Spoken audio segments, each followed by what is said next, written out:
Halo adik-adik, jumpa lagi bersama kakak Tansan Sujabat. Kali ini kita akan melanjutkan topik pembahasan kita mengenai statistika ya, yaitu penyajian untuk data majemuk. Sebelumnya kita telah membahas mengenai pengumpulan data, penyusunan data, dan penyajian untuk data tunggal.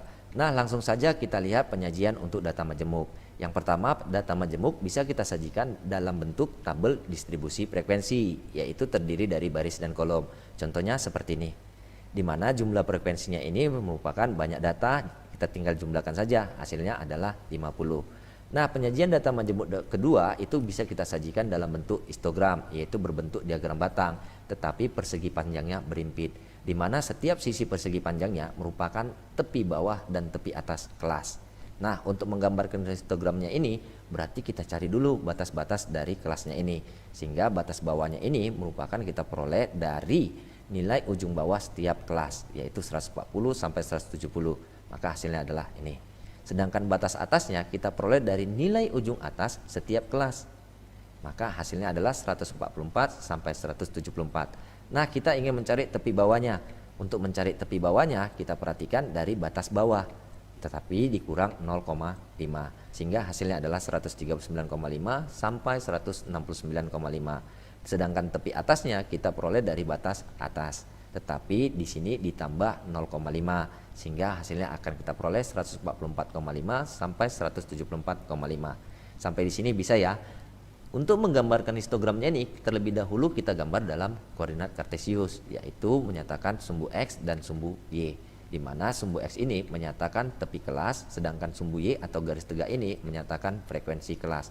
Kita perhatikan frekuensinya ini, boleh dong kakak buat dalam bentuk seperti ini. Nah, untuk menampilkan tepi kelas pertama, berarti kita perhatikan kelas pertama ini berarti kakak buat persegi panjangnya seperti ini, di mana tepi bawahnya ini 139,5 dan tepi atasnya 144,5. Sampai di sini bisa ya. Nah, persegi panjang kedua kakak peroleh seperti ini, di mana tepi bawahnya sama dengan tepi atas kelas sebelumnya, di mana inilah yang dikatakan mengapa persegi panjangnya berimpit, karena tepi atas kelas sebelumnya sama dengan tepi bawah kelas berikutnya. Sampai di sini paham ya, di mana tingginya ini merupakan frekuensi kelas. Sampai di sini bisa ya. Sedangkan lebarnya ini merupakan panjang kelas, di mana panjang kelas itu bisa kita peroleh dengan cara tepi atas dikurang tepi bawah ya. Maka kita ambil aja contoh antara kelas pertama, yaitu 144,5 dikurang 139,5. Maka panjang kelasnya itu adalah 5. Atau boleh kita hitung dengan cara 140 sampai 144, itu nanti ada 5. Atau 145 sampai 149 itu juga ada 5. Demikian seterusnya, karena panjang kelas untuk tiap-tiap kelas itu selalu sama. Sehingga tepi atasnya ini adalah 149,5. Sekarang kita gambar persegi panjang untuk kelas ketiga, yaitu bentuknya seperti ini, dimana ini tadi menyatakan frekuensinya yaitu 10 ya. Bisa ya. Nah, tepi bawahnya ini sama dengan tepi atas kelas sebelumnya atau kelas kedua, yaitu 149,5. Inilah mengapa dikatakan persegi panjang itu berimpit ya. Sedangkan tepi atasnya adalah 154,5. Nah, persegi panjang keempat ya, itu untuk menyatakan kelas keempat, yaitu frekuensinya adalah 14. Karena persegi panjangnya ini tepi-tepinya berimpit, tepi atas dan tepi bawah kelas sebelumnya berimpit, maka hasilnya seperti ini. Sedangkan tepi atasnya adalah 159,5. Kelas kelima kita perhatikan tepi atasnya ini seperti ini, 159,5 sampai 164,5. Kelas kelima itu seperti ini. Kelas keenam ya, 164,5 sampai 169,5. Sedangkan kelas terakhir atau kelas ketujuh itu 169,5, itu tepi bawahnya sama dengan tepi atas kelas keenam atau kelas sebelumnya. Bisa ya? Maka tepi atasnya adalah 174,5. Sampai di sini bisa ya. Kita perhatikan banyak persegi panjangnya ini ada berapa? Ada 7. Maka banyak persegi panjang itu sama dengan banyak kelas, yaitu 7. Inilah gambar dari histogram pada tabel distribusi frekuensi. Kira-kira paham ya? Nah, penyajian data majemuk ketiga itu bisa kita sajikan dalam bentuk poligon, yaitu berbentuk diagram garis. Kita peroleh dengan cara menghubungkan titik tengah tiap-tiap kelas. Kita perhatikan tabel distribusi frekuensi sebelumnya, yaitu seperti ini.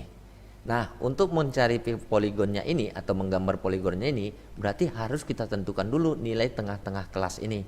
Di mana nilai tengah itu kita peroleh dari jumlah dari batas-batasnya, yaitu batas bawah ditambah batas atas kita bagi dengan 2. Sehingga hasilnya akan kita peroleh itu 142, 147, 152 sampai 172.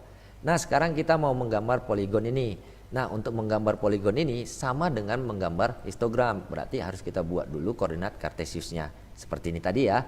Nah, ini merupakan nilai tengah kelas, di mana pada histogram kita lihat bentuknya seperti ini. Nah, ini merupakan gambar dari histogram, tapi kita ingin menggambar poligonnya. Nah, karena poligon itu merupakan hubungan titik tengah tiap-tiap kelas, berarti kakak buat. Nah, titik tengah kelas pertama itu sama dengan persegi panjang pertama ya, yaitu 142. Titik tengah kelas kedua adalah 147, titik tengah kelas ketiga adalah 152, titik tengah kelas ketiga adalah 157, titik tengah kelas keempat adalah 162 ya, titik tengah kelas keenam adalah 167, sedangkan titik tengah kelas terakhir atau kelas 7 itu adalah 172. Nah, poligon itu kan berbentuk diagram garis, berarti kita hubungkan aja titik-titik ini menjadi sebuah garis. Kita buat seperti ini. Inilah merupakan gambar dari poligonnya atau poligon distribusi frekuensi. Sampai di sini bisa ya. Penyajian data majemuk berikutnya adalah berbentuk OGIF, artinya berbentuk grafik yang dibuat berdasarkan data yang disusun dalam tabel distribusi frekuensi kumulatif. Nah, kita perhatikan di sini frekuensi kumulatif. Kita tahu bahwa frekuensi kumulatif ada 2, maka OGIF pun ada 2 jenisnya, yaitu OGIF positif dan OGIF negatif. Di mana OGIF positif itu di grafiknya disusun berdasarkan tabel frekuensi kumulatif kurang dari tepi atasnya, atau biasanya kita kenal dengan F-kum lebih kecil dari tepi atas.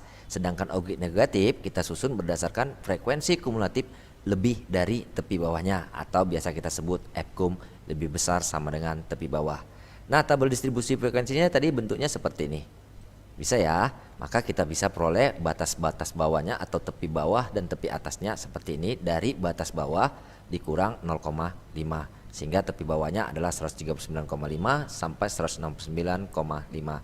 Sedangkan tepi atas kita peroleh dari batas atas kita tambah dengan 0,5. Sehingga akan kita peroleh 144,5 sampai 174,5.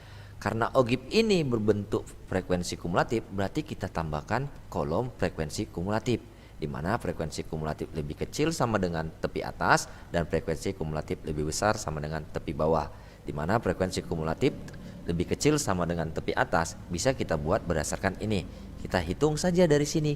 Berarti kakak mulai dari 2 ditambah 4 itu 6, 6 ditambah 10 itu 16, 16 ditambah 14 itu 30, 30 ditambah 12 itu 42, 42 ditambah 5 itu 47, 47 ditambah 3 itu 50. Bisa ya? Nah, untuk frekuensi kumulatif lebih besar sama dengan tepi bawah. Sebaliknya, karena frekuensi kumulatif lebih kecil kita hitung dari atas. Nah, kalau frekuensi kumulatif lebih besar kita hitung dari bawah.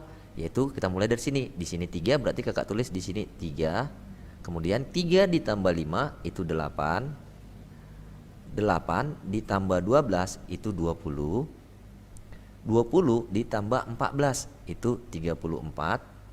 34 ditambah 10 itu 44. 44 ditambah 4 itu 48. 48 ditambah 2 itu 50. Sampai di sini bisa ya. Maka kita buat dulu grafik OGIF positif dan OGIF negatifnya seperti ini. Nah, untuk menggambar grafik OGIF positif dan grafik OGIF negatif ini, kita perhatikan angka-angkanya, berarti boleh dong kakak buat tentangnya seperti ini. Dari 0 sampai 52. Sedangkan yang ini merupakan tepi-tepinya. Nah, kita hitung aja dari sini. 139,5 sampai 169,5. Kemudian kita tambah dengan 174,5. Maka ini ada 8 ya. 1, 2, 3, 4, 5, 6, 7, 8. Dimana kakak buat seperti ini. Ini jaraknya sama ya, karena jarak tepi tengahnya ini sama dengan panjang kelas, yaitu 144,5 dikurang 139,5 selalu sama, jaraknya selalu sama. Nah sekarang kita mau menggambar grafik ogib positif. Nah kita perhatikan, untuk frekuensi kumulatif atau banyak data yang lebih kecil dari 139,5. Nah berarti 0 kan? Karena tidak ada data yang lebih kecil dari 139,5, seminimalnya adalah 140. Maka banyak data untuk frekuensi 139,5 ini adalah 0. Kakak buat aja titiknya di sini 0. Sampai di sini bisa ya. Nah, sekarang banyak data 144,5 ini. Nah, yang lebih kecil dari 144,5. Berarti ada 2 dong. Maka kakak buat di sini 2. Kakak buat di sini ya, ini 2. Nah, sekarang banyak data yang lebih kecil dari 149,5. Banyak data yang lebih kecil dari 149,5, berarti kita jumlahkan aja, yaitu 6. Berarti kakak buat di sini 6. Kakak buat ini 6 ya. Kemudian banyak data yang lebih kecil dari 144,5 ini. Ada berapa? Kita perhatikan, banyak datanya kita jumlahkan, berarti lebih kecil dari 154,5 ini adalah 16. Berarti kakak buat di sini 16. Di sini ya. Nah, banyak data yang lebih kecil dari 159,5, berarti ada 30. Berarti kakak buat di sini 30 ya. Nah, berarti di sini 100, kakak buat di sini 30. Kemudian, nah 154,5 tadi ada 16 ya. Kakak buat sini ya. Nah, sekarang yang 164,5 banyak datanya ada berapa? Kita perhatikan 164,5 ini ada 42. Berarti kakak buat di sini 42. Sesuai dengan ininya ya. Maka ini kakak buat 142. Nah sekarang 169,5 ada berapa banyak datanya? 47. Berarti kakak buat 147 ada datanya sebanyak ini. Kalau di sini 46, berarti di tengahnya ini ya, kakak buat di sini. Nah sekarang yang 174,5 banyak datanya ada berapa? Yang lebih kecil dari 174,5 ada 50 dong. Berarti kakak buat 50 di sini. Nah, yang mana kak dinamakan grafik ogib positifnya? Nah, kita tinggal hubungkan saja bentuknya dengan seperti ini.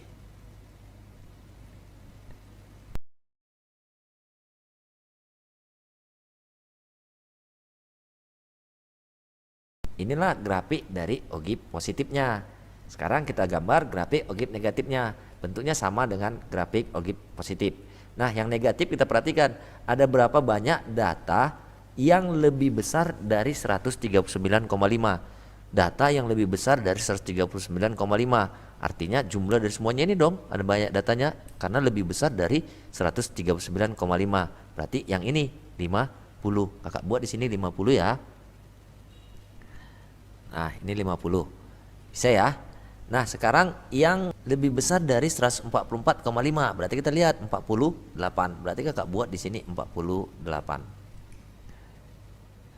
Sampai di sini bisa ya. Nah, sekarang yang 149,5 ada 44. Berarti kakak buat di sini 44. Sekarang yang 154,5 itu 34. Kakak buat 34 di sini ya. Yang 34. Sampai di sini bisa ya. 159,5 itu 20 ya. Maka kakak buat 159,5 itu 20. Bentuknya seperti ini ya. Nah, sekarang yang 164,5 karena 164,5 ada 20. Berarti di sini ya. Kakak buat titiknya di sini. Sedangkan 169,5 ada 8 tadi ya. Kakak buat di sini. Nah, banyak data untuk yang lebih besar dari 174,5. Apakah ada banyak data yang lebih besar dari 174,5? Tidak ada dong, karena maksimalnya adalah 174. Maka banyak datanya ini adalah 0 atau kakak buat di sini. Lalu bagaimana kak ogib negatifnya? Kita perhatikan. Nah, kita tinggal hubungkan saja dengan grafiknya menurun. Kita mulai dari sini. Berarti kakak buat, boleh ya, seperti ini.